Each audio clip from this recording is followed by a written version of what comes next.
Hey there, I'm taking a moment in a hopefully not too noisy little spot here to talk about our temperature. We're used to our temperature being taken when we're sick with maybe a high temperature, but you might have heard me talk about the fact that our temperature can give an indication of our metabolic health. So this is where I'm at. There's random noises around. We've got a bit of a road this way, construction noise behind, an aeroplane, people, but I've got some time. I'm actually early for an appointment here at Macquarie Uni, so I'm on campus at Sydney's Macquarie University in a quiet-ish corner.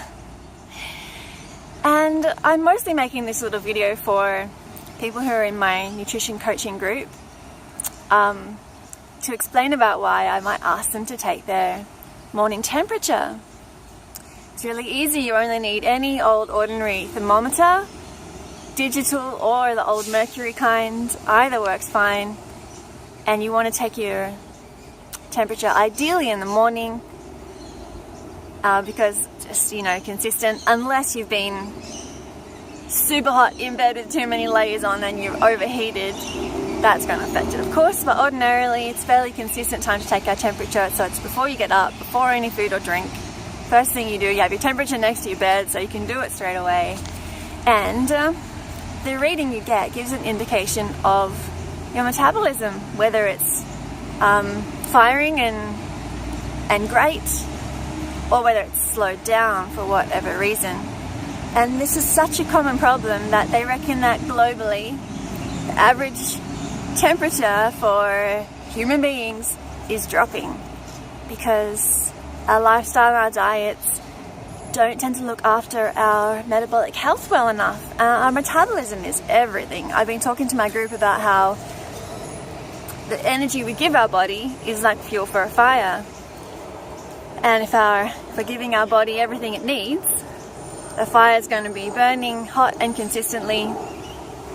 If we're not, our body will compensate and will slow down activity. Maybe our hormone production is struggling, and so the body's just not functioning at optimal metabolic rate, and everything slows down in order to compensate. So I would encourage you to take your morning temperature, and it's very cheap to buy a thermometer. At the end I'm going to give you options for if you don't want to or can't get a thermometer, for how to get an indication of your metabolic health. Why would we do it? I'm especially interested in a bit of a modern trend of being uber healthy, and when I talk about health, I always point out that often our understanding of what's healthy is actually a misguided understanding of what healthy is.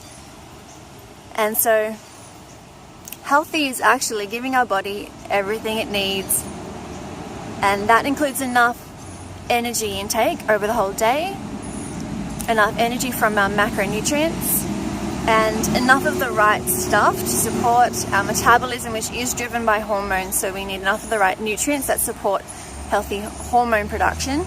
And then also, thirdly, lifestyle elements. And there are lifestyle elements that do impact our metabolic health just by creating an ongoing stress load, and that stress from all sorts of sources. And so lifestyle elements that do impact us are things like getting enough sleep, getting enough rest, and they're the basic ones. I often worry that I'm covering up my microphone too much. I hope you can hear me okay. So that's the why. I think I've told you the how to do it. Morning, doesn't have to be morning, but the results will differ. And so in the morning, the temperature you're expecting to see is in Celsius, 36.5, and 36.5 and above that is great, perfect, fine. As it goes below that, that's indicating a slower metabolism. Down to 35 degrees Celsius is where you get into serious metabolic disorders like a hypoactive thyroid and underactive thyroid. And if you're taking a temperature later in the day, you would expect to see it more around 37 Celsius, and so it picks up, our metabolism does pick up over the course of the day, ideally. And actually, a side note, another interesting thing is if we are tracking our metabolism over the course of the day by temperature, if you see it goes up and drops like too many peaks and changes, that can indicate adrenal fatigue. Whereas we'd normally see a rise over the day and then a drop back again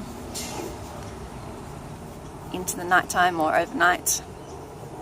Lastly, if you don't have a thermometer, there are signs you can look for, like because I see this when I'm looking at people. I see people that are wearing more layers than the average person.